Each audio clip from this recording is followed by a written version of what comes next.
Hello दोस्तों, कैसे हैं आप सब? आशा करता हूँ कि आप बहुत अच्छे होंगे।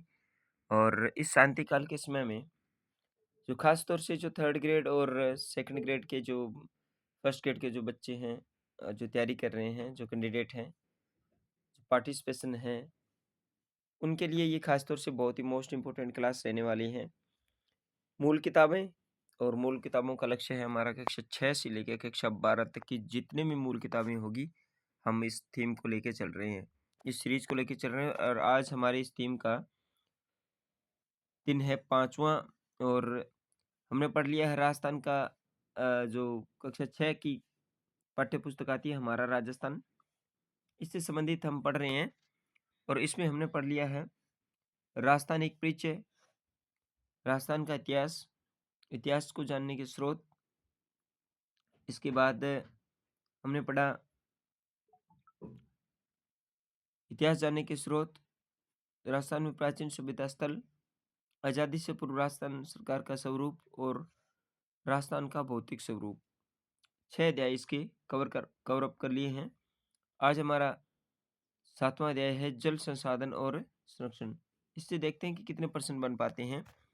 तो चलिए, समय को ज़ाया न करते हुए, और आपसे रिक्वेस्ट है कि आप चैनल पर विजिट कर रहे हैं तो कृपया करके चैनल को सब्सक्राइब कर लीजिएगा, क्योंकि ये मुहिम थोड़ी सी लंबी चलने वाली है।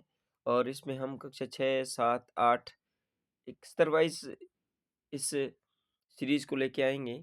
पहले कक्षा 6 की इस पाठ्य पुस्तक को कंप्लीट करेंगे, इसके बाद में 7, 8 और 9, 10, 11, 12 को तो कंटिन्यूटी बने रहेगी। हम 1 महीने के दौरान इस पाठ्यक्रम को पूरा कर लेंगे। इससे संबंधित प्रश्न आते हैं बन के, तो आपको अन्य किताबें पढ़ने की ज़रूरत नहीं रहेगी खास तौर से। और साथ में हमारा जो एक साइकोलॉजी प्रेशर है कि हमने मूल किताबें नहीं पढ़ी, उसका भी हमारे दिमाग से हट जाएगा। क्योंकि एग्ज़ाम हॉल के अंदर साइकोलॉजी फैक्ट है वो सबसे इम्पोर्टेंट रहता है। आपको एक कॉन्फिडेंस दे के जाएगा कि मैंने वास्तव में मूल किताबें पढ़ी है और इससे संबंधित मैंने वन लाइनर प्रश्न पढ़े हैं।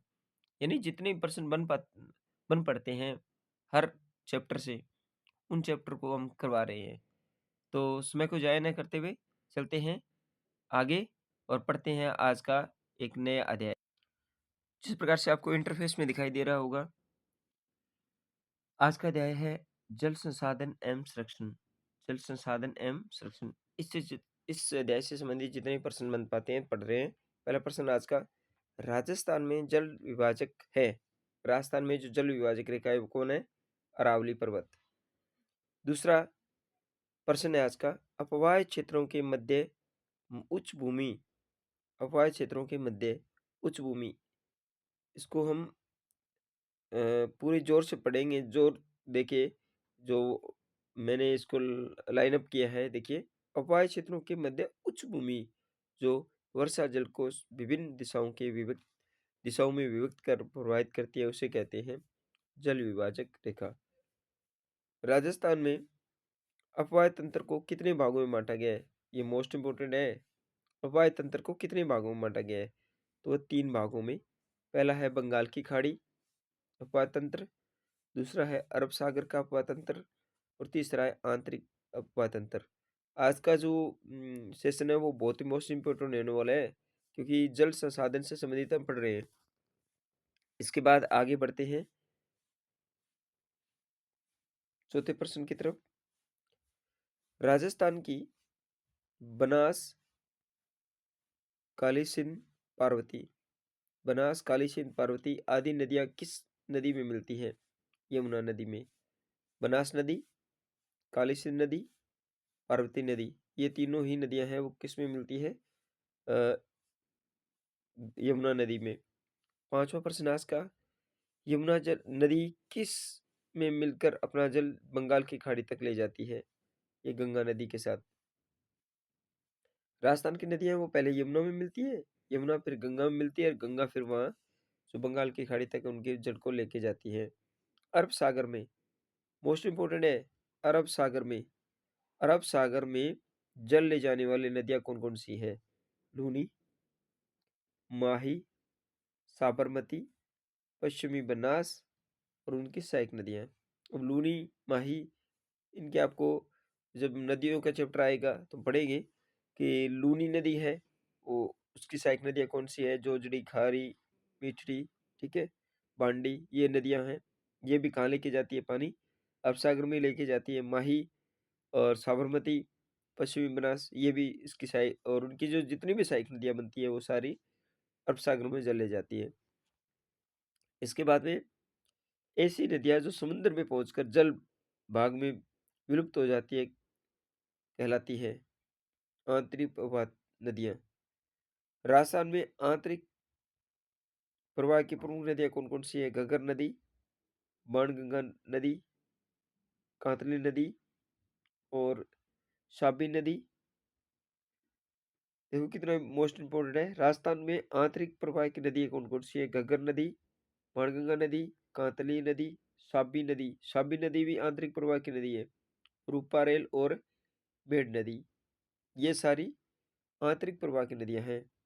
चंबल नदी का उद्गम स्थल मध्य प्रदेश में विंध्याचल पर्वत से। अब चंबल नदी के बारे में पढ़ रहे हैं। चंबल नदी का उद्गम स्थल है मध्य प्रदेश में विंध्याचल पर्वत में से होता है। चंबल नदी का उद्गम स्थल एमपी से होता है और विंध्याचल पर्वत से, जनापा की पहाड़ियों से। राजस्थान की बारहमासी सबसे लंबी नदी कौन सी है? 12 महीने जिसमें पानी बहता है वो चंबल नदी है। चंबल नदी राजस्थान में कहाँ प्रवेश करती है? चित्तौड़गढ़ जिले में भैंसरोडगढ़ में, चित्तौड़गढ़ के भैंसरोडगढ़ में वो चंबल नदी अपना राजस्थान में प्रवेश करती है। इसके बाद में 12वां प्रश्न पढ़ते हैं। राजस्थान में चंबल नदी का बहाव क्षेत्र कौन-कौन सा है? चित्तौड़गढ़ के भैंसरोडगढ़ से राजस्थान में प्रवेश करती है, एंट्री करती है। इसके बाद में कोटा, बूंदी, सवाई माधोपुर, करौली और धौलपुर होते हुए वो यमुना नदी में मिल जाती है। राजस्थान में चंबल नदी का प्रवाह क्षेत्र कौन सा है? भैंसरोडगढ़ में एंट्री करती है और धौलपुर से निकल जाती है। चंबल नदी राजस्थान के कितने जिलों में बहती है? मोस्ट इंपोर्टेंट है। चंबल नदी कौन से जिलों से बहती है? 1, 2, 3, 4, 5, 6 और इस तरह से ये 6 जिलों से बहती है। तो चंबल नदी राजस्थान में कितने जिलों से बहती है? 6 जिलों से। राजस्थान का उद्योग किस उद्योग नगर कहलाता है? कोटा। कोटा किस नदी के किनारे है? चंबल नदी के। बनास नदी का उद्गम स्थल है राजसमंद जिले की खेबर की पहाड़ियों से। राजस्थान के राजसमंद जिले की खेबर की पहाड़ियों से किस नदी का उद्गम होता है? वो बनास नदी का। ये राजस्थान में अ, उत्पन्न होती है, तो राजसमंद जिले की खेबर की पहाड़ियों से। बनास नदी का बहाव क्षेत्र कौन-कौन से जिले हैं? ये राजसमंद है, चित्तौड़गढ़ है, भीलवाड़ा है, टोंक, सवाई माधोपुर। राजसमंद, चित्तौड़गढ़, भीलवाड़ा, टोंक, सवाई माधोपुर। इसके बाद में 18वें प्रश्न की तरफ बढ़ते हैं। 18वां प्रश्न है, बनास नदी चंबल में किस स्थान पर मिलती है? बनास नदी चंबल में किस स्थान पर मिलती है? सवाई माधोपुर के रामेश्वर के निकट। सवाई माधोपुर के रामेश्वर के पास चंबल नदी में बनास नदी मिल जाती है। बनास नदी कैसी नदी है? ये मौसमी नदी है। राजस्थान में बहने वाली सबसे लंबी नदी कौन सी है? बनास नदी। प्रश्न ऐसा आएगा कि राजस्थान में बहने वाली, पूर्णतः बहने वाली सबसे लंबी नदी है बनास नदी है। बनास नदी की लंबाई पूछा जाए तो बनास नदी की लंबाई है वो 480 किलोमीटर। बनास नदी के तट पर स्थित नगर कौन-कौन से हैं? टोंक है वो बनास नदी के तट पर, सवाई माधोपुर है वो बनास नदी के तट पर है। बनास नदी की प्रमुख सहायक नदियाँ कौन सी है? मेनाल, कोठारी, बेडच और खारी। बनास नदी की प्रमुख सहायक नदियाँ, अभी देख रहे हैं ना, बनास नदी, चंबल नदी, ये सारी वो बंगाल की खाड़ी में जाती है। तो इसका ध्यान में रखना है कि इसकी सहायक नदियाँ कौन-कौन सी है। बनास नदी की सहायक नदियाँ, एक तो मेनाल है, कोठारी, बेडच और खारी। मेनाल, कोठारी, बेडच, खारी, ये सारी बनास की नदियाँ हैं। लूनी नदी का उद्गम किस जिले से होता है? अजमेर के नागपाड़ से। लूनी नदी का उद्गम कहाँ से होता है? अजमेर के नागपाड़ से। लूनी नदी का उद्गम अजमेर के किस स्थान से होता है? गोविंदगढ़ के पास से। लूनी नदी का उद्गम किन 2 धाराओं के मिलने से होता है? सरस्वती और साबरमती नामक 2 धाराएँ हैं, जल धाराएँ, उनके मिलने से ये लूनी नदी का उद्गम होता है। लूनी नदी का बहाव क्षेत्र कौन-सा है? अजमेर से निकलती है, नागौर में बहते हुए पाली, जोधपुर, बाड़मेर, जालोर से होते हुए कच्छ की खाड़ी में जाती है। ये मोस्ट इम्पोर्टेंट है कि लूनी नदी है वो अरब सागर में नहीं जाती है, ये कच्छ की खाड़ी में जाके विलुप्त हो जाती है। लूनी नदी का पानी कहाँ के बाद खारा हो जाता है, यानी कहाँ पे आ जाके खारा हो जाता है? बाड़मेर जिले के, अब तो ये बालोतरा जिला भी बन गया है कि ये बालोतरा जिले में बालोतरा झील से। इसके बाद में लूनी नदी की प्रमुख सहायक नदियाँ कौन-सी है? जोजड़ी, मांडी, मीठड़ी, ज्वाई, खारी, सुकड़ी, सांगी और गुहिया। गुहिया नदी किस नदी की सहायक नदी है? ये लूनी नदी की है। प्रश्न सीधा बन जाएगा। ज्वाई नदी किस नदी की सहायक नदी है? वो लूनी की है।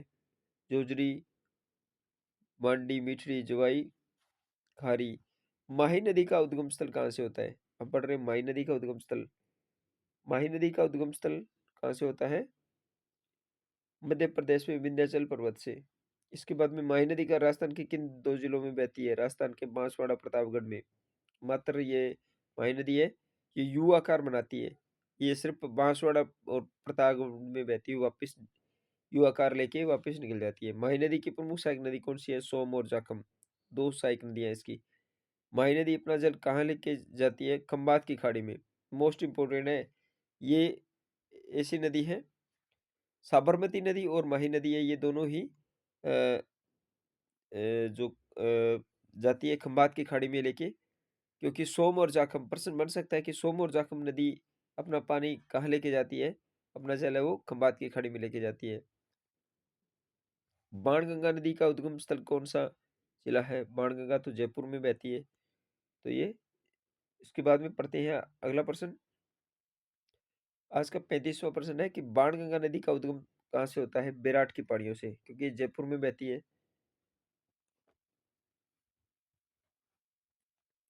इसके बाद कौन-सी नदी का पानी भरतपुर में गन्ना पक्षी विहार राष्ट्रीय उद्यान में नम भूमि का निर्माण करता है? मोस्ट इम्पोर्टेंट है, भरतपुर में गन्ना पक्षी विहार है, उसमें नम भूमि का निर्माण कौन-सी नदी के पानी से होता है? वो बाणगंगा नदी से।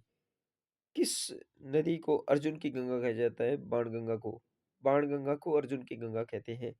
घग्गर नदी का उद्गम स्थल क्या है? हिमाचल प्रदेश की शिवालिक की पहाड़ियों से। घग्गर नदी का आंतरिक प्रवाह क्षेत्र कौन-सा है? घग्गर नदी का आंतरिक प्रवाह की नदी है। घग्गर नदी राजस्थान में किस जिले में प्रवेश करती है? हनुमानगढ़ में। घग्गर नदी कहाँ से भूमिगत हो जाती है? गंगानगर में। याद रखना ये गंगानगर में भूमिगत हो जाती है और ये हनुमानगढ़ में प्रवेश करती है। घग्गर नदी किस प्राचीन नदी की सहायक नदी मानी जाती है? तो ये सरस्वती नदी की सहायक नदी मानी जाती है। इसके बाद में पढ़ते हैं, पंडित जवाहरलाल नेहरू ने किसे आधुनिक भारत के मंदिर कहा है? बहुउद्देशीय नदी घाटी परियोजनाओं को। चंबल नद परियोजना किन 2 राज्यों की संयुक्त परियोजना है? राजस्थान और मध्य प्रदेश की। चंबल नदी पर कुल कितने बांध बने हुए हैं? 4 बांध बने हुए हैं। चंबल नदी पर बना मध्य प्रदेश में स्थित बांध कौन-सा है? गांधी सागर बांध है। चंबल नदी पर बना चित्तौड़गढ़ में कौन-सा बांध बना है? राणा प्रताप सागर बांध। आगे बढ़ते हैं। चंबल नदी पर कुल कितने बांध बने हुए हैं? 4 बांध बने हुए हैं। चंबल नदी पर बना मध्य प्रदेश में स्थित बांध कौन-सा है? गांधी सागर बांध। एकमात्र बांध है जो मध्य प्रदेश में बना है चंबल नदी पर, वो गांधी सागर बांध है। चंबल नदी पर बना चित्तौड़गढ़ में कौन-सा बांध बना है? राणा प्रताप सागर बांध। इसके बाद चंबल नदी पर चित्तौड़गढ़ में कौन-सा बांध बना है? मोस्ट इम्पोर्टेंट है। चित्तौड़गढ़ में बना बांध है तो राणा प्रताप सागर। कोटा जिले में बने बांध है, 2 बांध बने हैं, जवाहर सागर और कोटा बैराज। ये 4 बांध बन गए। गांधी सागर है वो एमपी में, राणा प्रताप सागर चित्तौड़गढ़ में, जवाहर सागर और कोटा बैराज है वो बने हैं कोटा में। 1, 2, 3 ये 3 जिलों में बने हुए हैं, लेकिन 4 बांध बने हुए हैं। 1 मध्य प्रदेश में, 1 चित्तौड़गढ़ में और 2 कोटा में। और चंबल नदी पर कुल टोटल बांध है वो 4 ही बने हैं। चंबल नदी परियोजना का मुख्य उद्देश्य क्या है? जल विद्युत एवं सिंचाई सुविधा उपलब्ध कराना, दोनों है। ठीक है? चम माही बजाज 50वां प्रश्न है, माही बजाज सागर परियोजना किन जिलों की संयुक्त परियोजना है? माही बजाज सागर राजस्थान और गुजरात की है। चंबल परियोजना मध्य प्रदेश और राजस्थान की है। माही विजय सागर परियोजना वो 2 राज्यों के मध्य है, वो गुजरात और राजस्थान के मध्य है। इसके बाद में पढ़ते हैं 51वां प्रश्न आज का। माही विजास बांध स्थित है बांसवाड़ा में। माही विजास सागर का मुख्य उद्देश्य है कि पेयजल, तीनों चीज़ें हैं देखो, पेयजल भी है, जल विद्युत है, सिंचाई। और हमने ऊपर पढ़ा चंबल परियोजना के बारे में, ये सिर्फ़ सिंचाई और जल विद्युत के लिए था, लेकिन इसमें क्या है वह पेयजल का भी दे रखा है। माही विजास सागर बांध है वो तीनों इस परियोजना के माध्यम से आते हैं। बिशुलपुर परियोजना का संबंध किस जिले से है? बिशुलपुर बिशुलपुर परियोजना का संबंध किस जिले से है? टोंक जिले से। बिशुलपुर बांध कहाँ पर स्थित है? टोंक जिले के टोडा रायसिंह नगर के पास बिशुलपुर गांव है ये। इसमें बिशुलपुर उपगण से किन जिलों को पेयजल की आपूर्ति होती है? जयपुर, अजमेर को और टोंक को भी होती है। इसके बाद में 3 जिलों को होती है, जयपुर, अजमेर और टोंक को। सरदार सरोवर परियोजना किन राज्यों की संयुक्त परियोजना है? देखो ये कितने राज्यों की परियोजना है? गुजरात की, मध्य प्रदेश की, महाराष्ट्र की और राजस्थान की। 4 चंबल नदी 2 की, माही सागर 3 की और ये इसके बाद माही बजाज सागर वो 2 गुजरात और राजस्थान की, लेकिन सरदार सरोवर परियोजना ये जो सरदार सरोवर परियोजना है, ये है 3 4 राज्यों की। गुजरात की भी है, मध्य प्रदेश की भी है, महाराष्ट्र और राजस्थान की है। सरदार सरोवर बांध कहाँ स्थित है? गुजरात में नर्मदा नदी पर सरदार सरोवर बांध बना हुआ है। इसके बाद में पढ़ते हैं आगे। सरदार सरोवर बांध से राजस्थान के किन जिलों को फायदा मिलता है? बाड़मेर को, जालौर जिले में सिंचाई और पेयजल सुविधा उपलब्ध कराने के लिए इस का निर्माण किया गया है। ज्वाई बांध कहाँ पर स्थित है? पाली में है। सोम कमला अम्बा सोम कमला अम्मा परियोजना का संबंध किस जिले से है? डूंगरपुर जिले से। मानसी वाकई परियोजना का संबंध किससे? उदयपुर से। जाखम परियोजना का संबंध किस जिले से? जाखम नदी बांध परियोजना प्रतापगढ़ में है ये। जाखम परियोजना का संबंध किससे है? जाखम नदी जाखम बांध प्रतापगढ़ में। इसके बाद में परंपरागत जल स्रोत कौन से? कुएं, बावड़ियां, जोहर, टांके और खड़ीन, ये परंपरागत जल स्रोत है। गोवर्धन सागर और रस सागर झील कहाँ है? उदयपुर में। याद रखना, गोवर्धन सागर झील कहाँ है? उदयपुर में। और रस सागर झील कहाँ है? ये उदयपुर में। जन्ना सागर झील कहाँ है? उदयपुर में। जन्ना सागर झील कहाँ है? उदयपुर में। इसके बाद में आगे बढ़ते हैं। गोमती नदी पर बांध बनाकर गोमती नदी पर बांध बनाकर किस जिले का निर्माण किया गया किस झील का निर्माण किया गया है? जयसमंद का। गोमती नदी पर बांध बनाकर किस झील का निर्माण किया गया है? जयसमंद झील का। जयसमंद झील का निर्माण किसने करवाया था? जय सिंह ने। जय जय सिंह। और गोमती नदी का पानी रोककर उसके उसका निर्माण किया गया था। विश्व की मीठे पानी की सबसे मानव निर्मित झील कौन सी है? जयसमंद झील है। विश्व की मीठे पानी की सबसे बड़ी मानव निर्मित झील कौन सी थी? जयसमंद झील है। जोधपुर की प्रमुख झीलें कौन सी है? जोधपुर की बालसमंद है, कायलाना है, उमेद सागर। बालसमंद, कायलाना, उमेद सागर, ये जोधपुर की प्रमुख झीलें हैं।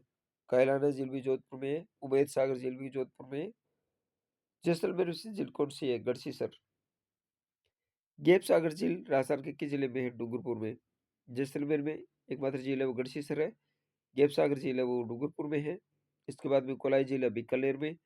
सिलीसेट झील है अलवर में। और वर्तमान वर्तमान में जल संरक्षण की कौन सी विधि प्रचलित है? रूफटॉप जल संचय और वाटर हार्वेस्टिंग। 74वां प्रश्न था। तो आज की वीडियो में हमने 74 प्रश्न वन लाइनर देख लिए हैं। इससे आप रोल स्क्रॉल करके आराम से धीरे-धीरे अपनी कॉपी में या अपने नोट्स में अपने नोट डाउन कर सकते हैं। आप देख पा रहे हैं, एक-एक पर्सन ही मोस्ट इम्पोर्टेंट है। आप उसको छाँटोगे, मूल किताब हिला के और उसको देखोगे, तो फिर आपको इतना समय नहीं मिलेगा और इससे आप रेगुलर नोट डाउन करते जाइएगा। तो आज का हमारा अध्याय था जल संसाधन एवं संरक्षण। और जल संसाधन और सुरक्षा से संबंधित जितने भी प्रश्न बन पड़ते थे वो इस वन लाइनर के माध्यम से आपने देख लिए हैं। बढ़िया क्लास रही और आप सुझाव दे सकते हैं मुझे। आज की वीडियो में इतना ही, मिलते हैं नेक्स्ट वीडियो में। हाँ, जाते समय आपने इस चैनल को सब्सक्राइब के लिए तो आपका बहुत-बहुत धन्यवाद।